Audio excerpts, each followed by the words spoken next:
Johan é amplamente visto como um dos vilões mais marcantes e interessantes dos mangás, uma visão que eu com certeza compartilho, afinal seus atos são tão hediondos que é quase impossível não vê-lo como um monstro. Ainda assim, nesse vídeo eu quero te mostrar uma outra perspectiva, não para defendê-lo, mas para entender as suas motivações e a relação complexa com Nina, sua irmã gêmea, uma visão que eu mesmo levei algum tempo para entender, e hoje quero compartilhar com você, e garanto que depois desse vídeo você vai ter uma visão completamente diferente do personagem e da obra como um todo. Então bora lá! Nina, desde o início da obra, sempre foi apresentada como uma contraparte do Johan, algo ainda mais interessante por ela ser a sua gêmea, alguém quase idêntico a ele, mas ainda assim completamente oposto. Ao chegar no hospital onde Tenma trabalha no início da história, Nina é quase ignorada pela trama, servindo apenas como uma dica do monstro da história, alguém que ainda estava fora dos holofotes. Todo o contexto do trauma que Nina sofreu faz com que ela seja descartada, entre aspas, muito rapidamente, já que quem realmente move a trama nos primeiros capítulos é o Dr. Tenma, lidando com as consequências de ter salvo Johan. Os gêmeos então desaparecem do hospital e anos se passam até que Tenma os encontrasse novamente. Mais especificamente o Johan, que estava causando uma série de assassinatos no país, e agora havia voltado para amarrar uma ponta solta que ficou para trás. Uma morte que acaba caindo na conta do Tenma, que agora começava sua jornada para caçar o Johan e provar a sua inocência. Nina volta a aparecer tendo uma vida normal e feliz com uma nova família adotiva. Ainda assim, ela volta e meia tem alguns surtos devido a tudo que passou até ali. Parte da sua memória havia desaparecido, mas algo ainda restava dentro dela. Tudo isso vem à tona quando Johan decide trazer Nina de volta para o seu mundo. Tenma, por sua vez, tenta salvar Nina e os seus pais adotivos, mas acaba falhando. Então, no fim das contas, ambos se veem unidos por um inimigo em comum. Tenma é quase sempre visto como o oposto de Johan, o que sim, faz sentido. Afinal, toda a trajetória e justificativa por trás do Johan é montada a partir dos seus traumas de infância. Então ele seria a síntese perfeita de que qualquer um pode se tornar qualquer coisa, inclusive um monstro. Algo que o seu tio, Bonaparte, que talvez seja o maior responsável pela sua criação como um psicopata, também acreditava. Toda a sua filosofia e experimentos com aquelas crianças na Mansão das Rosas Vermelhas era baseada justamente nessa crença, de que todos podem ser completamente moldados conforme o ambiente ao seu redor. Por isso, Johan se tornou tão absurdamente habilidoso na arte de manipular, sejam crianças ou psicopatas adultos. Ele passou uma vida inteira aprendendo como trazer para fora o pior lado do ser humano, talvez para provar que o seu tio tinha razão e que por isso todas as suas atrocidades eram justificáveis. Bom, essa é uma linha de interpretação que faz muito sentido para mim, mas assim como vimos no vídeo do Grimmer, ele também pode ser visto como uma contraparte do Johan. Afinal, mesmo tendo passado por traumas bem parecidos, ele ainda assim se tornou uma boa pessoa. Mesmo tendo perdido completamente os seus sentimentos e emoções, a ponto de não conseguir chorar pela morte do seu próprio filho, ele ainda assim não se tornou um psicopata como Johan. De certa forma, todos esses personagens representam uma contraparte do Johan, pessoas que provaram por A mais B que ele não estava certo. Mas dentre todos, a Nina é a que faz esse papel de forma mais completa possível. Ela é a pessoa que dividiu com o irmão a maior parte dos seus traumas e sofrimentos. O seu nascimento foi planejado e executado como um experimento científico do Bonaparte. Sua criação foi reprimida e obscura, com sua mãe fugindo e se escondendo constantemente do governo e dos seus homens. Então, por que ela não virou também uma assassina psicopata? E a resposta é obviamente interpretativa. Do meu ponto de vista, o que salvou Nina de se tornar também um monstro foi justamente o Johan. Não só ele, claro, mas principalmente ele. Desde muito cedo, Johan se sentiu indesejado por sua mãe, a criança que não foi escolhida, sendo até mesmo vestido como Nina para impedir que ela fosse levada por Bonaparte. A partir daí, o Johan criou um complexo de inferioridade em relação à sua irmã, acreditando que ela era objetivamente mais importante e relevante que ele, e por isso deveria ser protegida e poupada de todo o sofrimento. Mesmo tendo sido a Nina a ir para a Mansão das Rosas Vermelhas, Johan foi quem roubou essa memória traumática para si, tentando de todas as formas protegê-las dos seus demônios interiores. Johan foi traído e usado por todas as figuras adultas que conheceu quando criança, e por isso em cada novo lar adotivo, Johan eliminava seus pais, vendo neles uma ameaça à irmã, já que, para ele, estar junto dela era a única forma de mantê-la segura, então qualquer um que tentasse interferir nessa união deveria ser eliminado. Mais tarde, quando Johan estava no Kinderheim 511, local onde sofreu várias torturas e lavagens cerebrais, ele foi conduzido a revelar os seus maiores medos. E no topo da sua lista estava justamente perder a sua irmã. Ela era tudo o que Johan possuía. Nina era a única pessoa no mundo que fazia a existência de Johan ter significado e sentido. O amor e sacrifício do Johan por Nina foi o que a manteve segura da escuridão que ele conhecia muito bem. Até mesmo no período em que ficou afastado da irmã, a deixando com seus pais adotivos por algum tempo, seu objetivo era permitir que ela se curasse enquanto ele se tornava mais mais forte e influente, tudo para poder aumentar as suas capacidades de protegê-la. O amor entre eles foi a principal razão para Nina não ter se tornado monstro, mas tragicamente foi também o que o levou a se tornar um. A obra reforça essa ideia quando o ex-diretor do Kinderhai 511 revela ao Grimmer a sua descoberta. Depois de resgatar aqueles órfãos, ele percebe a razão para eles não terem se tornado pessoas cheias de ódio, niilismo e desejos violentos. Era porque ele havia as criado com amor, de uma forma completamente distorcida e bizarra. Johan via nos seus atos hediondos formas de demonstrar amor à sua irmã, a única pessoa que realmente importava. Com os Liberty, eles poderiam ter finalmente alguma forma de paz juntos, se o monstro não tivesse os visitado. Bonaparte era, para os gêmeos, a perfeita expressão do terror e da ameaça constante que sofreram. Era ele quem forçava a irmã a entregar os filhos para as sessões de tortura. Johan percebeu que os Liberty poderiam entregar Nina a ele, e por isso ele teve que matá-los. Não por querer ou ter prazer nisso, mas sim por precisar. E a sua expressão é bastante clara em demonstrar isso. A mesma criança que causou um massacre absurdo no orfanato com um sorriso no rosto, agora estava cabisbaixo e deprimido. Johan nunca tentou manipular ou abusar da mente da irmã como fazia com tantas outras pessoas. Pelo contrário, na noite em que a fez atirar na sua testa, ele fez o que julgou necessário para mantê-la segura. Ela havia visto a sua escuridão, visto o sangue nas suas mãos, e agora ele era um monstro do mesmo tipo daquele que eles fugiam. Ao ser salvo por Tema e perceber o quão longe ele foi por amor a ela, ele chora. Foi a partir de então que ele decidiu fazer algo ainda mais extremo: eliminar toda e qualquer pessoa que haviam conhecido e, por consequência, que pudesse oferecer risco a Nina, o chamado suicídio perfeito. Simbolicamente, o Johan comeu o monstro sem nome da sua irmã, tornando a si mesmo o único monstro. Johan era um menino aterrorizado, protegendo a irmã e a si mesmo da única maneira que sabia. E no fim das contas, Tema foi o único que em sua vida demonstrou gentileza e bondade, e por isso ele se tornou tão importante.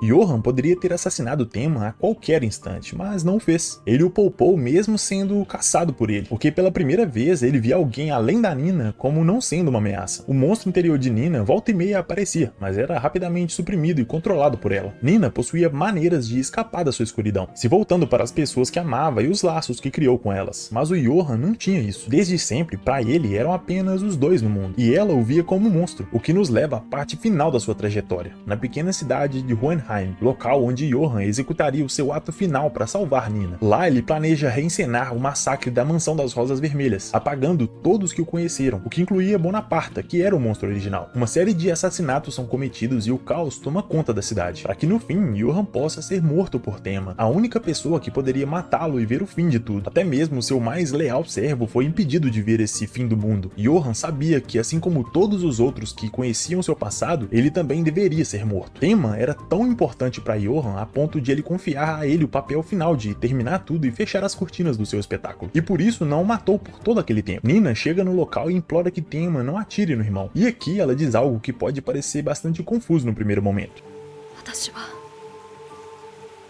私はあなたを許す。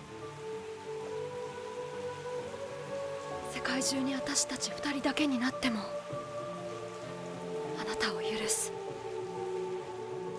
Nina não disse isso da boca para fora apenas para impedir mais mortes. Ela realmente havia entendido, depois de tantos anos, o sacrifício de Johan, tudo o que ele havia feito até ali, por ela, na tentativa de protegê-la e mantê-la segura, chegando ao ponto de se tornar uma versão ainda pior do monstro original. E por isso, Johan sabia que não tinha mais volta, que certas coisas não poderiam ser desfeitas. Ele estava decidido a completar o seu plano e acabar com tudo aquilo, se sacrificando mais uma vez por amor à irmã. No mangá dá pra ver claramente a sutil mudança na sua expressão, não parecendo um psicopata sádico como sempre, mas sim alguém triste e conformado com seu papel na história. Johan acreditava profundamente que, desde o seu nascimento, seu dever era proteger Nina das sombras, e por isso sua mãe não o escolheu. Somente Nina era importante. Ele, assim como todos os outros, não tinham valor. Suas vidas não tinham significado no grande esquema das coisas. Johan é baleado, finalmente, mas não por Tema, e sim pelo pai do garoto que ele ameaçava matar. Tema, no fim das contas, o salva novamente, provando que ele estava mesmo errado. Ele era a prova viva de que nem todos podem ser empurrados para o abismo. Depois de tudo, Tema encontra a mãe dos gêmeos, e ali entendemos como, no fim das contas, todos eles foram vítimas de algo ou de alguém. Ela sofreu nas mãos do seu irmão, Bonaparte, e por conta disso acabou gerando um trauma absurdo nos gêmeos. Um trauma que Nina suprimiu e conseguiu lidar, em grande parte graças ao Johan, que por sua vez não só absorveu o seu trauma, mas também o da irmã, fazendo de si mesmo um sacrifício para ela.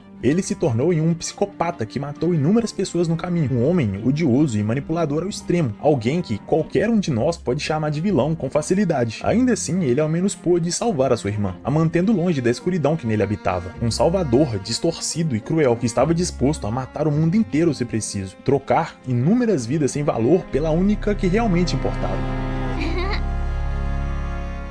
Claro que isso não torna o herói ou algo assim. Isso nem mesmo o torna inocente dos seus atos, nem de longe. Ainda assim mostra o quão complexa era a sua mentalidade e a sua relação com a irmã. E claro, mostra o quão genial Urasawa realmente é. Então se você gosta de Monster, eu vou deixar aqui na tela final a análise de mais duas obras-primas dele, Pluto e 20th Century Boys. Dá uma olhada que você vai ficar ainda mais fascinado pelas obras desse monstro que é o Urasawa. No mais, eu espero que você tenha gostado do vídeo. Muito obrigado pela sua atenção e pelo seu tempo. Um agradecimento especial aos membros do canal que me apoiam diretamente a continuar produzindo conteúdos como esse. Tamo junto, é nóis e te vejo no próximo vídeo.